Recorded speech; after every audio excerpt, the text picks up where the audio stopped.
Welcome to this episode of Out of the Best Books, the podcast where we deep dive into classic literature and have conversations about what we've learned and discovered along the way. We love all things books and reading, and we want to share our love of the classics with you. We hope to inspire you to read along with us and join in the conversation. I'm Amity.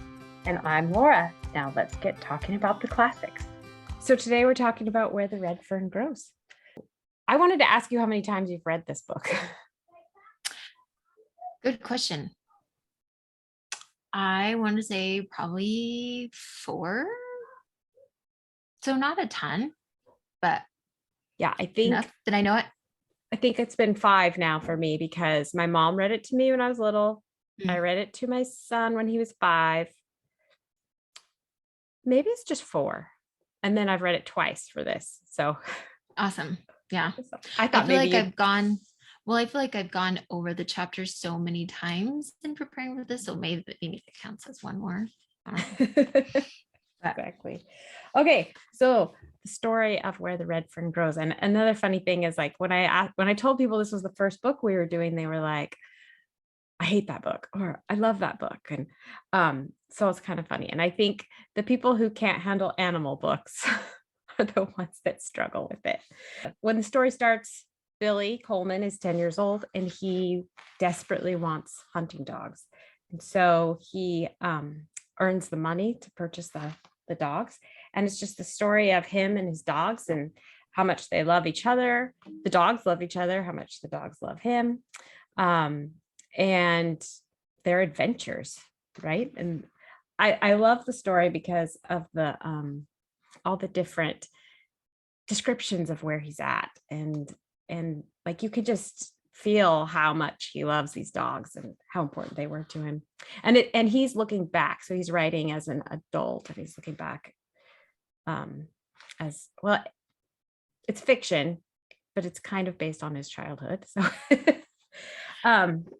yeah, and it's really interesting, and it's a little bit of a mystery because we know that there's some truth in there mixed with some fiction. So the whole time you're going, well, which part is truth?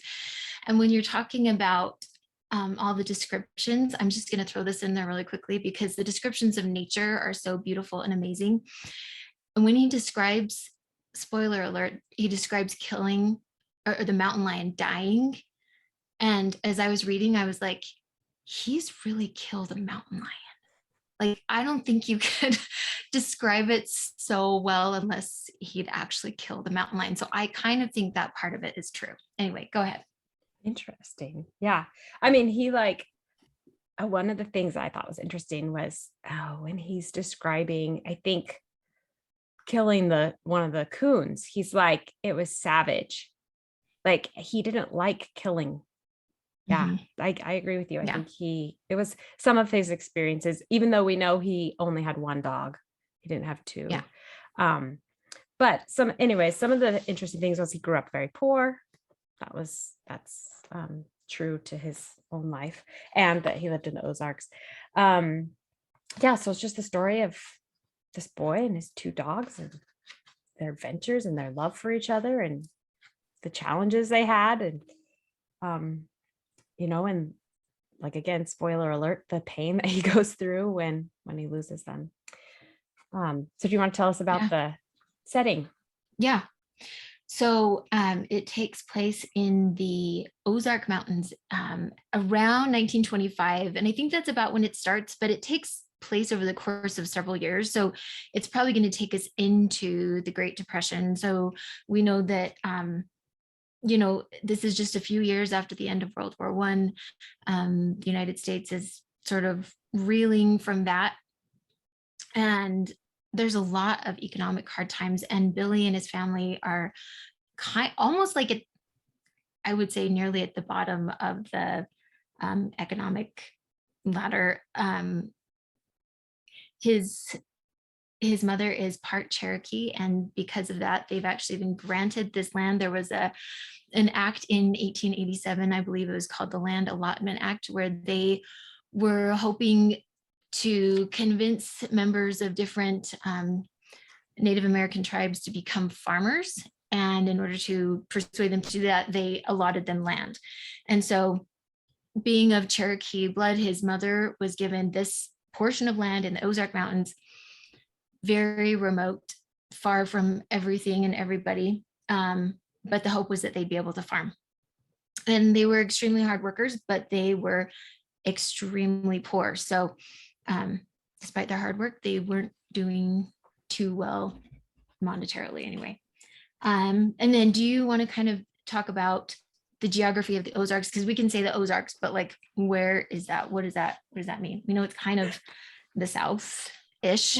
So it's the Ozarks are part of Arkansas, Kansas, Missouri, and Oklahoma. And what I thought was interesting is that they were surrounded by rivers. So if you look on a map, the north part of the Ozarks is bordered by the Missouri River. The south is the Arkansas River, and the east is the Mississippi River, and the west, it says, is stopped by the Grand and Neosho rivers. And I'm sure anybody who lives over in those areas would be like, well, how do you not know that? But live out west and you've never really been over there. We just don't know. I kind of know where the Mississippi have to read River about is. Exactly. We know where the states are, but then we just wanted to briefly talk about some of the main characters, just so we have an idea going into them. Of course, first of all, we have the narrator. As my kids would say, this is an I book. It's told from a first person point of view, and it's Wilson Rawls / Billy Coleman. It really is Billy Coleman looking back on his life. And it's a coming of age story. We're going to learn so much about him. He's an incredible young man.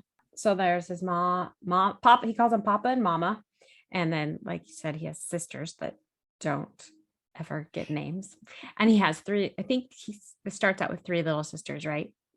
And then they never talk about the next one that's born, but he does say his mom is expecting later in the story. And I think in real life, he had like 6 sisters.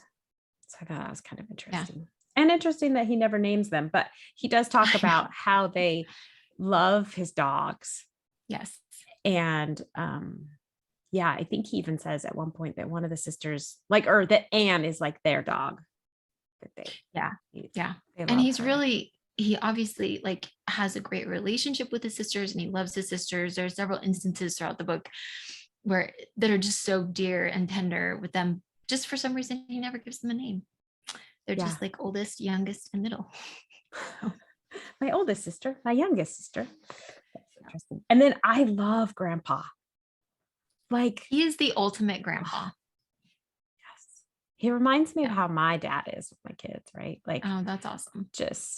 And he's so proud of Billy. And he's just great. He's like, don't you think grandparents are sometimes like the parents or how our parents wish they were, but they can't be because they're too busy keeping us alive? Yeah. Keeping us alive and thinking, oh, if we don't do this just right, they're going to turn out to be horrible people. Yeah. And so he's so supportive of him, and he loves him. And another interesting thing I thought is they only mention the grandma once. Yeah. And that little exchange with them is hilarious. It is. We'll talk about that later. It's like she's super impatient with Grandpa and the whole situation, but it's really funny. And he's secretive. Oh, it's so funny. I love it. Okay. Yeah. Who else do we have? Okay. So then there's really not a lot of other characters in here. Obviously, there's old Dan and little Ann, the dogs, and we'll talk a lot about them. So they really are characters in this. But then there's the Pritchards, and they're another family who lives in the Ozarks. I imagine a few miles away from the Coleman family. They're kind of a trashy family. They're just not very nice to each other or anyone else. And so then there's Rainey and Reuben, who sort of bookend Billy as far as their age, and we have a kind of a major run-in with them later on.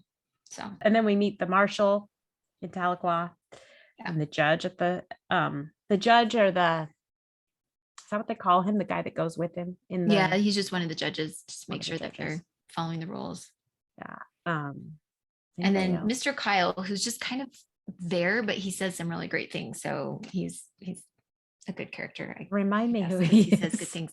He's part of the big coon hunt competition. I don't know if he's like the head guy over it. I wasn't totally clear on that, but Okay. he's just ever present and has good things to say. We have some I know. quotes. I like the second time through, I don't ever reread books, right? Like usually, but this time, I just read it twice. And the second time through, I was like, I cannot believe how much stuff I caught that I Yeah. didn't catch just a Yeah. week ago. Yeah. It's kind of funny. So it's the first chapter is him as an adult looking back, Yeah. right? Yeah. He sees a dog like his that is in a fight, right? And he helps him. Yeah, do you want to tell us more about Yeah. that? Yeah. Yeah. And we know that the book was written around 1960. So I'm guessing that's kind of when he's trying to start. The book is around 1960 and he's in Idaho Falls, and he talks about, it's actually a red bone hound, and that it just, all the memories come back, and that really does, the phrasing that he uses, it's just like, it's like we weren't there, but all of a sudden we feel nostalgia, just the way he talks about it. I'm like, I remember being a kid in the Ozarks. Oh, wait, I never was, but he's just so good. Do you want to read that quote? You put that one. Yeah, I love it. And It's strange. Yeah. it's strange indeed how memories can lie dormant in a man's mind for so many years. Yet those memories can be awakened and brought forth fresh and new just by something you've seen or something you've heard or the sight of an old familiar face. That made me think of like, sometimes I'll smell something. Yep. And like, this is really funny. So one of my grandmothers, I didn't realize it until long after she was gone, but when I smell burnt food, I remember her. And like, I didn't know that her house smelled like burnt food growing up, but now I'm like, oh, she was always burning something. Like, I'm sorry. That's so sad. Like, that's the last thing I would want to be remembered for. But that's really funny. Okay. but she was always, But it's true. She was the best cook, right? But apparently, maybe she threw away half the stuff she made. I Maybe don't so. know. Maybe But so. yeah, it just like, whenever I smell burning food, I'm like, oh yeah. And then seriously, it was years later that I was like connected it. And I'm like, oh my gosh, she must have been burning stuff. Yeah. I feel like in a psychology class, they talked about how like your olfactory nerve, your smell, your sense of smell, it's like one of the strongest sort of memory triggers that we have, because we smell things and it takes us places. Yeah. More than anything else, really. So yeah, I always like, I don't know about you, but I like fall. I can smell fall and it reminds me of going back to school. Yeah, totally. So crazy. Yeah. Okay. So we jump into chapter 2, and this is where he describes his home in the Ozarks. He's how much he loves hunting, and we start to see how he doesn't just love hunting, he just loves nature. He loves being outside. And we also see how desperately he wants hunting dogs. And another thing is that his parents really want to get it for him. Like, there's this exchange that they have where they're like, well, there's this other kind of dog that we could afford. And he's like, I don't want that kind of dog. I like, it's this very specific, I want red bone hounds, and I want 2 of them so that we can go coon hunting. And they were just kind of heartbroken because they're like, there's just no way we can do that, because they're very, the dogs are very expensive for that time, and they had no money. So there was nothing they could do. And you could tell they're like feeling pretty helpless. Yeah. I love that they want to get, I mean, like nowadays, right? There's several obstacles to getting a dog besides the money. Well, yeah. Like Yeah. where they lived, like it was totally fine to have dogs. And, you know, when he eventually gets them, they're not upset with him about the dogs. But like, Yeah. if I had brought 2 dogs home, my parents would have been like, no. Take them back. Yeah. Like, Well, we've had turn that happen, around. right? Like Sydney brought home a baby cat. A cat. Like we already Yeah. have 2 cats and we couldn't. Yeah. So I guess maybe we would have let her keep because we let her keep that one. Yeah. So in this chapter, this is the one where he gets the steel traps, right? His dad gives him the steel traps. Yes. And I think the whole purpose of that was to sort of try to distract him, to be like, look, you can go hunting without dogs. And it distracts him for a minute, but then, and then he's over it. I just think it's hilarious that he catches the house cat like over and over and over. And they say that the house cat doesn't want to come in the house anymore. Like after that, it like changed the personality of the house cat, right? Yeah. And do you remember at the end when they leave the cat? Did you? Yeah. That? It stayed there. Yeah. And I thought that was really funny. And one of the little girls was sad, but they're like, eh. I wonder if it had to do with that, right? Like probably. It probably wouldn't have gone with them anyway. Yeah. Especially Billy. Yeah. So he's not sleeping well. And he's losing weight because he's not eating. He just like wants these dogs so bad. So badly. In fact, I love it. I was just looking in my book and there's this part where he says, after thinking it over, I figured out a way to help. So he's like, his dad's like, well, we really need a mule. We really need all these other things. And so he's like, okay, this is what I can do to help. I'll be fine with 1 hound. I can totally see one of my kids doing exactly that. Be like, okay, that's really sweet, but that's not like even 1 hound. It's not going to happen. Still not going to happen. And I love how his mom says, you've got to do something. I can't stand to see him cry like that. Yeah. Besides, he's getting to be a problem. I can't get my work done. He follows me around all day begging for hounds. And I totally have a child that when she wants something, follows me around all day and asks for it over and over and over again. So I was like, I can see this. Yeah, me too. And we call him the pit bull because it's like he sticks his jaws into something and just won't let it go. Anyway, he's become a really good debater because of it. So I think it's a good, like it's a great quality to have, right? Like, because they're going to be persistent someday in getting their goals. And he showed that, right? Like he's bugging his mom to death, but eventually he's like, I got to figure out how to get these dogs myself. And then eventually he's like, I want to be a writer. I'm going to write a book. I mean, these qualities carried over. Yeah. Sometimes when they're irritating to us as parents, someday will pay off, right? Yeah. Well, it truly is a coming of age book. And so it shows how that growth is so important. They have to go through hard things in order to understand how to be an adult and thrive in the world. And he did. Like, if anybody understood delayed gratification, it was Billy Coleman, because he ended up working for 2 years. So he worked like a beaver for 2 years. He found, well, let's back up just a little bit, because he saw an ad in a magazine. Is that right? Yeah. The like, are they hunters or fishers or somebody had left by the river? In the campground. Yeah. And he sees exactly the kind that he wants, and he sees how much they are. And he's like, that's going to take me forever. And I think that originally for 2, it was going to be like $75 or something like that. And so that's what he was planning on saving. I think it was 50 money for, wasn't it?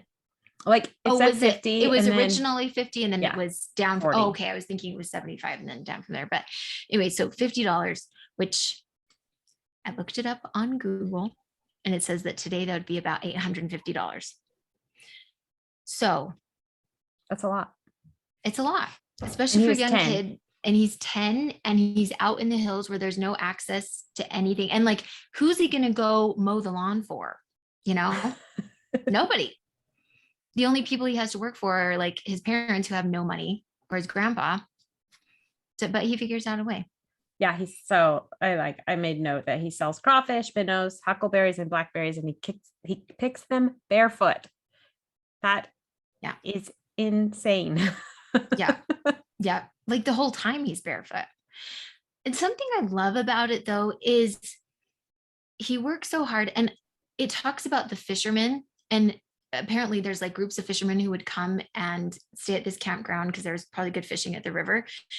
And so he'd go sell vegetables and things to them, and then, or like worms, things for their fishing. And then he'd go back days later and find that some of it had been left.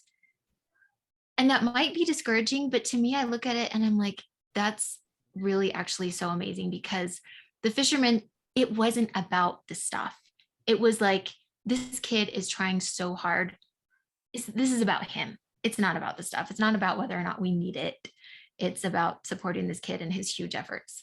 So yeah, it's like buying anyway, candy bars from the kid down the street, right? it totally is. The kids who come around with, we've had so many fundraisers going around right now with fall sports. And so, but it's not about the card that you don't ever end up using, like the discount card, it's about the kid who's like desperately trying to sell them. That's right. So yeah. So he finally earns the money, and he goes down to talk to his grandpa at the store. He wants his grandpa to order them for him.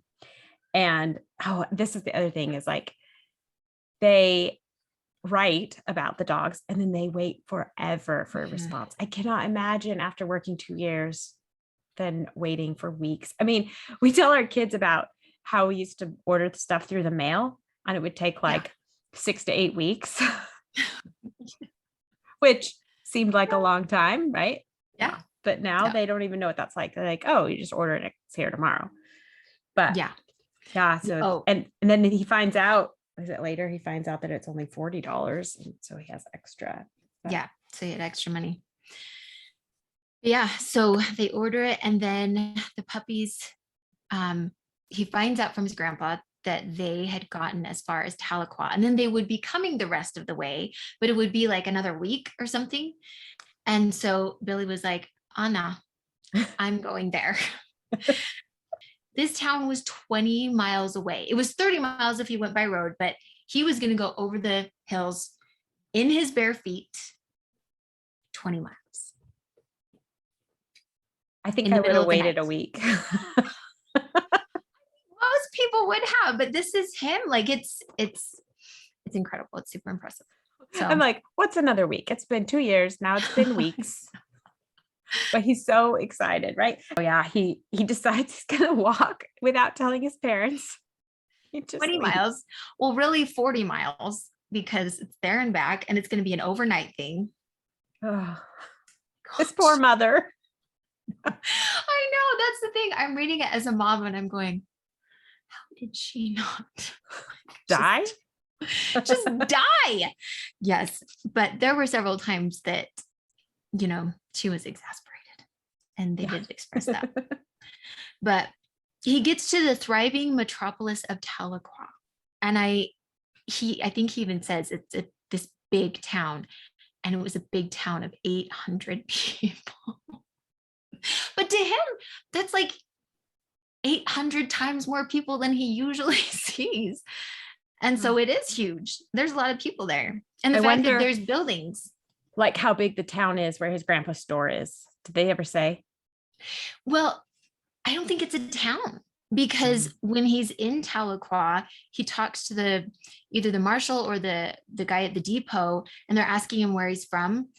And he's like, well, my grandpa owns that store. And they're like, the closest store is 30 miles away, and there's nothing around that, I think is what they said. So, it must be, I mean, there is the store, and I can't imagine that there's a little store and just like vast nothingness around it.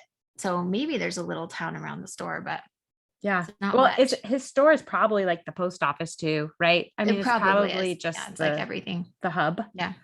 Yeah. And then like he sees himself it's a reflection of the window, right? Is where he sees himself, not a mirror. No. The reflection. Yeah. Well, and that's a good point, because if he looks in the window at the store in Tahlequah, and that's the first time he's ever seen himself, that means there's no windows like in his grandpa's store, or if there's other buildings, none of them have glass windows. So that's kind of an interesting thought. Yeah, But and he's yeah, kind of like smoothing his hair, like, I don't look so good. yeah. And how shocking to like see yourself for the very first time when now he's what, like 14, 12 or 14. Yeah. And then the old ladies. Yes. I love it. I love that he says they couldn't help it because they were women folk. I know. And that's so interesting because he like 100% respects his mom. He is, like I said before, so tender and wonderful and loves his sisters.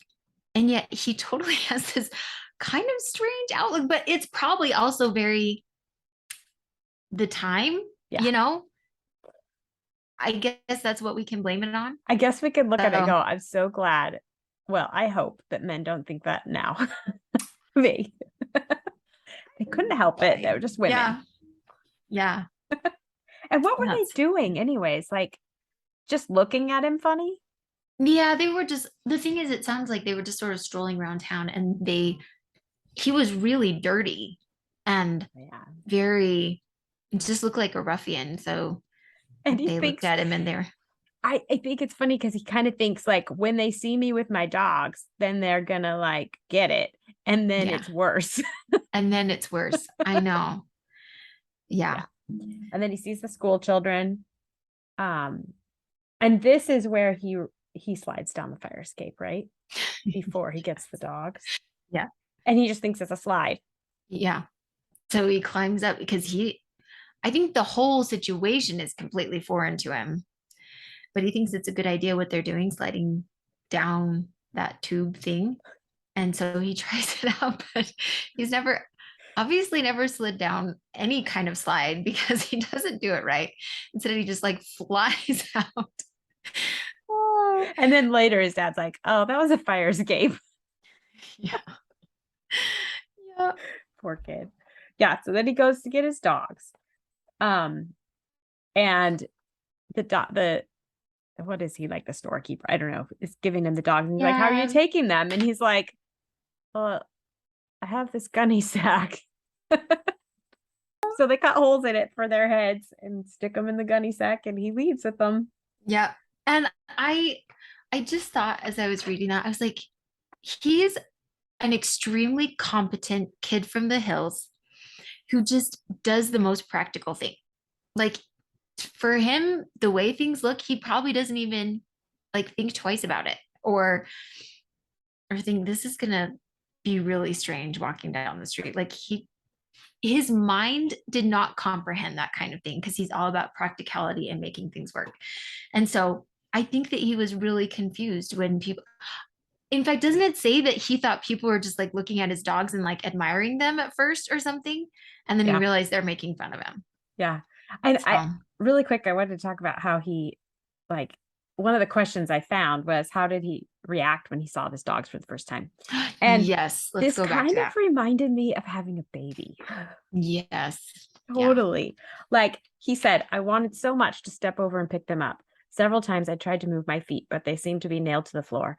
I knew the pups were mine, all mine, yet I couldn't move. My heart started acting like a drunk grasshopper. I tried to swallow and couldn't. My Adam's apple wouldn't work. I knelt down and gathered them on my arms. I buried my face between their wriggling bodies and cried. That is like a really good example of how I felt every time I had a baby. Like there's so much love for them. You just can't talk. You can't like move. It's just, and it's so overwhelming. It really is.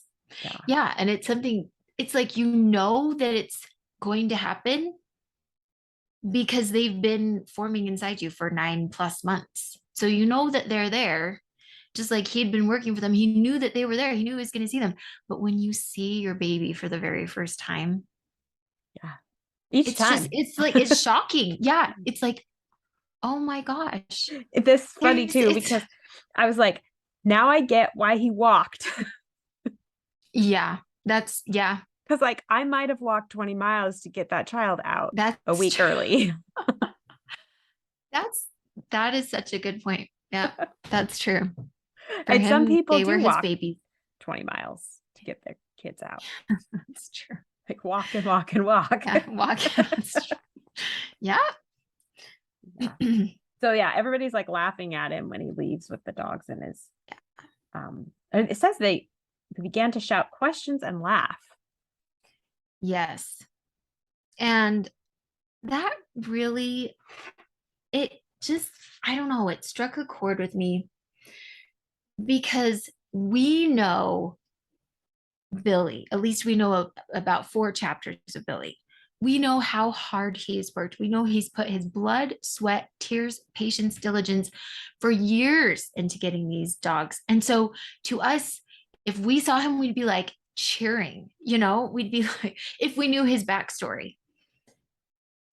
But they don't, because they don't know his backstory, and they don't know who he is. They don't appreciate anything. And so instead they make fun of him. They don't know where he's come from. They don't know what great future he has in store. And so they just mock him.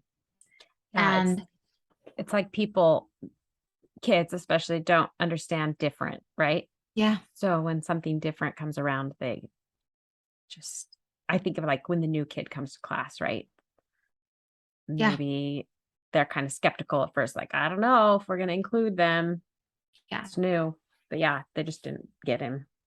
And he looked funny, yeah. right? The marshal comes in and helps him, right? Yeah, chapter. because it sounds like the kids had gotten out of school, and so they surround him, and then they start teasing his dogs. And that's kind of another sort of like sort of mother connection, I think. Like kids start picking on your kids, and then just all bets are off. And Mama Bear comes out, and you're like, watch out, kid, because don't mess with my baby. And those were his babies. And Yeah. so he's a great kid and he doesn't want to fight, but he's, I love how it says, he takes the Jack Dempsey pose. And I had heard of Jack Dempsey, but I had to look him up. And he was this sort of legendary popular boxer at the time. So he said he took the Jack Dempsey pose. yeah. So he was ready to fight. He was ready to fight. Oh, exactly. Yeah, he's like, you have no idea what I went through to get these dogs, and you're not gonna mess with them. They're pulling at their ears, and yeah. And then like he fights them, kind of, right? The kids are have him down on the ground or whatever. And by the time the marshal comes to help him, the puppies are almost out of the bag. Mm-hmm. Yeah. They're so cute. I just can imagine like those 2 little puppies in a little sack. Like I wonder how old they were. Who knows? Good question. I mean, like typically now we get pups when they're like 6 weeks, because that's when they can leave their moms, right? Yeah. I just picture him little, like, obviously he had him in a sack. Right. Yeah. And he carried him for 20 miles, and they did get heavy, but I think they would. Did they eventually follow him, or no? He carried them all the way. So it talks about, so he finally leaves the town. And by the way, he got to taste soda for the first time, thanks to the marshal. And I loved the marshal. He was kind of the hero of the hour. So he leaves the town, he starts walking, and after so many miles, the puppies do get super heavy. And so he does try to let them out to let them walk. But if I remember right, they do what puppies and toddlers do, and they were just kind of like all over the place. So he didn't make very much progress with letting them walk. That reminds me of my husband's cousin has triplets, and they would come to a family reunion, and they would sit those kids in like car seats along the side of the park, because they couldn't let them go because they would go 3 different directions. It's very funny. I was like, there's survival mode. Yes. Yeah. He'd started like in the wee hours of the morning, had gone 20 miles, and then he's walking 20 miles back. So he has to stop and stay the night somewhere. So he finds a cave, He builds himself a little fire. Again, like the competence of this kid. It's super impressive. And but they hear the scream of a mountain lion, which is a lot of foreshadowing, right? Yes. And they can tell that it's stalking around. But what he knows, what his dad has taught him, is that mountain lions don't like fire. So they kind of tuck themselves back in this cave to have the cave at their back and then the fire out in front of them. And they're able to sort of keep the mountain lion at bay. And yes. then the old Dan, like, has he named them yet? Does he name them before? Not yet. Okay. Not after. yet. He just calls them the little boy pup and the little girl And pup. he does call them that after he names them too. Yes. Sometimes. But the boy pup like gets past the fire, doesn't he? Like, go around and out. Yeah, which is totally his personality through the whole book. Do you say that dogs have personalities? You totally do. Yes. Because old Dan just like goes for it. And then little Anne is equally as courageous. She's just a little more calculating.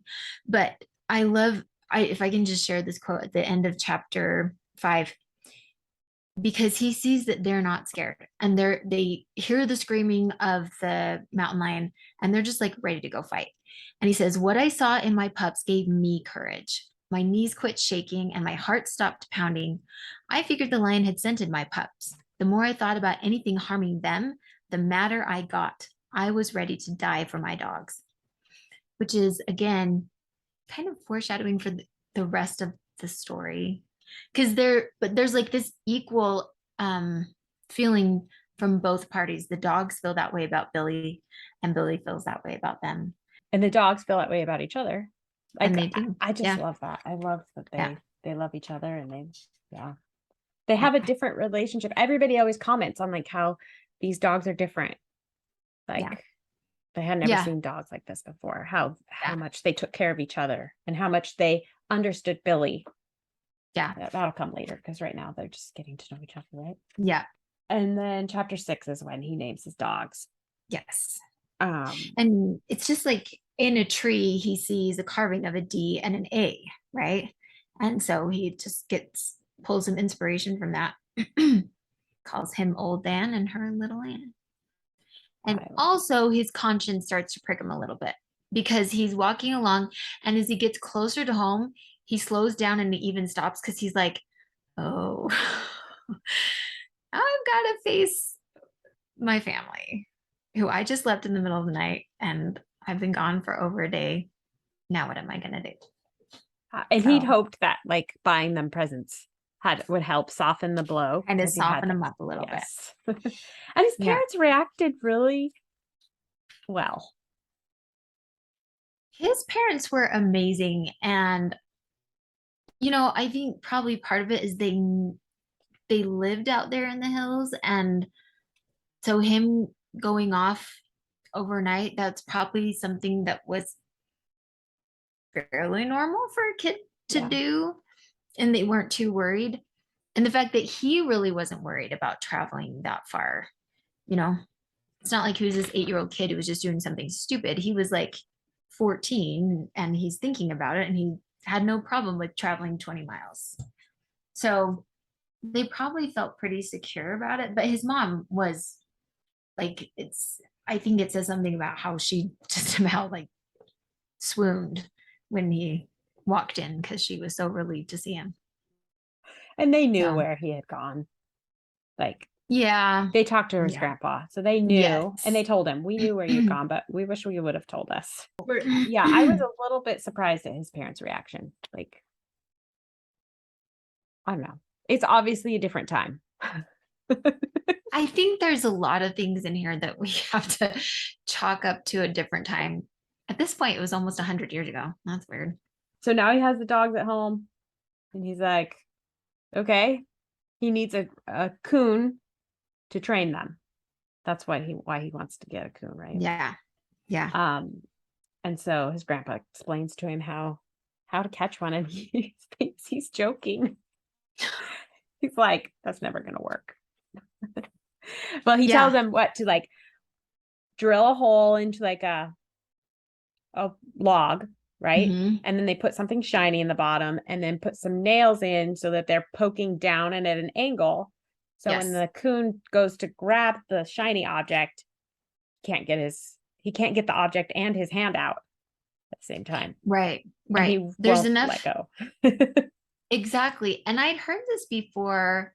I'd heard about this method before used in catching monkeys. So I don't know if the same thing really works for both. But yeah, so there's enough space for them to put their little hand all the way through. But as soon as they wrap their hand around that shiny object, there's no space for them to come out unless they go, and they won't let go. It's just nature. Yeah, so he thinks So that his grandma's kidding, but he's like, no. When he tells him some things from when he was a kid, like experiences that he'd had, that mhm. say, yeah, this is gonna work. And so he goes and makes those traps, and his mom gets mad because he used her scissors. which which we can completely relate to. I have started hiding my sewing scissors in my underwear drawer, okay? Because my kids won't get it. They don't know that's where they are. And they're not going to get in there. And It that's is the only true. way for them to be safe. Because sewing scissors are super sharp and they're super expensive.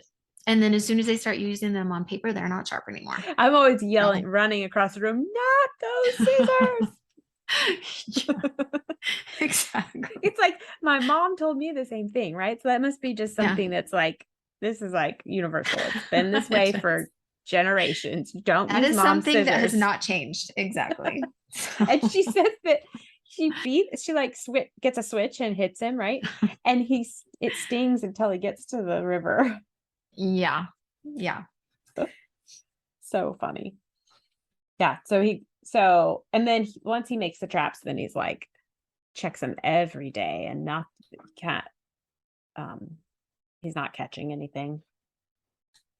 I think it takes like a week for him to catch one, right? Yeah. Yeah. And he just about gives up, which is interesting because he waited for how long for his dogs? But he has such a hard time waiting for the coon. But it's probably just because he's so anxious to start training his dogs and he really can't without an actual coonskin. So That must be your question. What is something valuable you've learned from a grandparent? yeah, I feel like another wonderful thing about this book is it sort of invites you to appreciate the wisdom of older generations because grandpa is one of the stars of the book. He really is. He is right there in every important element of the whole book, and he helps Billy all the way along. And Billy learned so much from him. And so, yeah. So my question: what's something valuable you learned from your grandparents? My grandma taught me how to crochet. I don't know how Awesome. valuable that is. I don't do I it. think it's valuable. Well, maybe when you're a grandma, you'll crochet more, and then you'll teach your grandkids. I'll tell you what my grandpa taught me though. This is funny. He taught me how to cut meat with a steak knife. Oh, that's cool. I remember him sitting down and like apparently watching how I was doing it. And he's like, yeah, we got to fix this. So he took the Okay. time to show me how to cut. So That's kind like of funny. just like the way to hold it Mm-hmm. properly with your hands. Mm-hmm. How to hold it Well, with a fork and like cut it. I mean, I can picture him like we were at the dinner table and he was like, hey, let me show you how to do that. That's really funny. That's the only thing I can think of that he taught. But yeah, how about you? one of the first things that comes to mind is my grandma's bread because she makes just the perfect bread.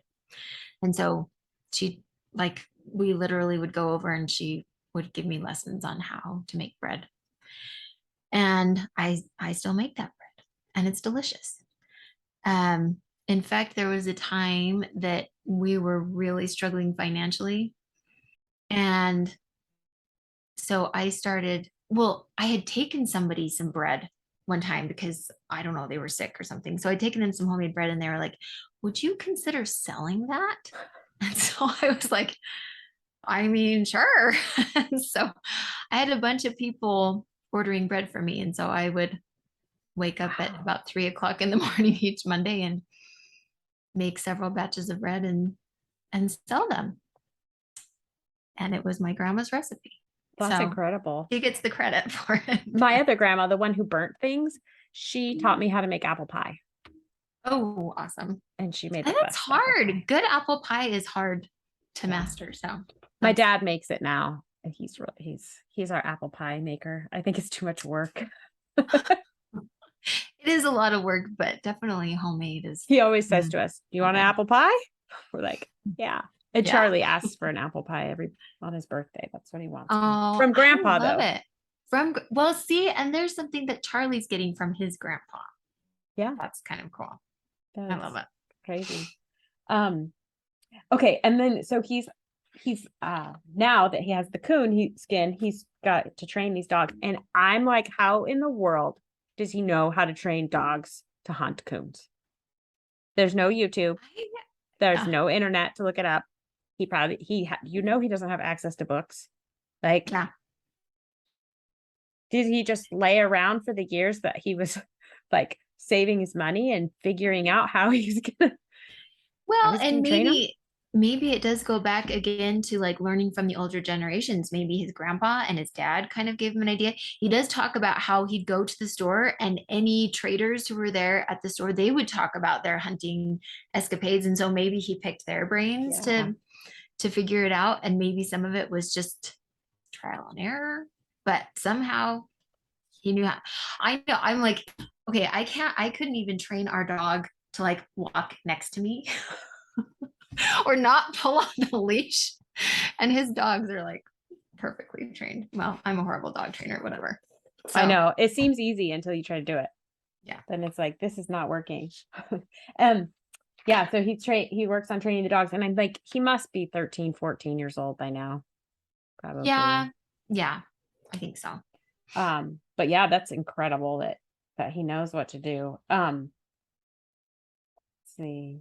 I like this at the last part of that chapter. He says, "It was wonderful indeed how I could have heart-to-heart talks with my dogs, and they always seemed to understand. Each question I asked was answered in their own doggish way. Although they couldn't talk in my terms, they had a language of their own that was easy to understand. Sometimes I would see the answers in their eyes, and again it would be in the friendly wagging of their tails. Other times I would hear the answer in a low whine or feel it in the soft caress of a warm flicking tongue. In some way, they would always answer." I just think that's like, just shows how connected they are. So connected. And that's probably part of the training too, is that they built this relationship where, and so maybe the training became intuitive, like he understood what they needed and they understood what he needed because they knew each other so well. So he finishes the training and he goes on his first official coon hunt, and he's all prepared. His mom's like, oh, I love this. She's like, "Billy, I don't approve of this hunting, but it looks like I can't say no, not after all you've been through getting your dogs and all that training." And so what does Stephen Covey say? One of the 7 habits is seek first to understand and then to be understood. And it's like, that's what his parents are constantly doing. They're like taking in the whole situation and going, look, he's not just like willy-nilly wanting to go for a hunt and be obnoxious or something. Like, he's put so much time and effort into this. This is a serious thing for him. And it's part of his growing up and becoming a man. And so for his mom, maybe she didn't love it, but he was going to do it. And so she was going to support it. Yeah. So they go on that first hunt, and of course they get him the coon treed in the biggest sycamore in the bottoms. Of all the trees. And he had told them, "You tree it and I'll take care of the rest, and I'll do the rest." And so he's like, I have to keep my word to these dogs. And so he decides he's gonna cut that tree down, the biggest tree. I don't know. It takes him 2 days. Like, I can't believe that. Blisters on his hands. And then like they're in the middle of that, right? He goes, well, his dad, they're worried about him because he just didn't come home because he's been chopping on this tree all night. And I can't believe he didn't lose the coon. Like, that's what I kept thinking. I was like, okay, what if he's been chopping on it for like a day and then the coon's just like, you know what, peace out. And he like figures a way. Or like when they're gone for a minute, because they were all gone for a little while, but the coon didn't leave. Maybe that's just the Yeah. nature of So when coons, like, the second time I read through it, I was like, oh, his grandpa came and helped him make a yeah, scarecrow to scare, that's, but well, still. that's true. That's true. And Yeah. then like his dad offers to help, like, hey, you go get some food. I'll work on the tree for a bit. And he's like, no, I want to do this all by myself. Like, Yeah. I'd have Yeah. let dad chop on the tree for a little while. I know. Papa says, why are you so determined to get this coon? Couldn't you go somewhere else and tree one? Maybe the tree would be a smaller one. And he's like, I thought about that, Papa. But I made a bargain with my dogs. I told them that if they would put one in a tree, I'd do the rest. Well, they fulfilled their part of the bargain. Now it's up to me to do my part, and I'm going to. I'm going to cut it down. I don't care if it takes me all year. And again, I think that that's probably part of why their relationship is so special. Him and the dogs, is that no matter what, he's going to keep his word. And the dogs could sense that. Yeah. I mean, as a parent, like how, I don't know, if your kids were like that, would you just, how would you, I mean, would you be irritated or would you be like, wow, go get them. You got That's this. what's so, yeah, that's so hard for me, because a lot of times through this, I'm like, I would not be a patient mom. I'd be like, dude, you can get another coon another day. Like, it's going to be fine. And I'm worried that that's the kind of parent I would be. Pretty sure I would be. My So- go-to is, this is ridiculous. Like, let's stop and think about this, guys. Yes. What are we doing? This is ridiculous. What are you thinking? You're never going to cut that tree down. You've got to eat. You've got to sleep. Yeah. Yeah. There's So like yeah, a million coons in these bottoms. yeah. It's kind of what I tell my kids about boys. There's a million boys. Like, you'll just Leave find this another one. in the tree. You go find another one. Totally. And they're like, they're not having it. Oh, that's funny. Parenting It's a good comparison, though. I like it. teenagers is fun. Yeah.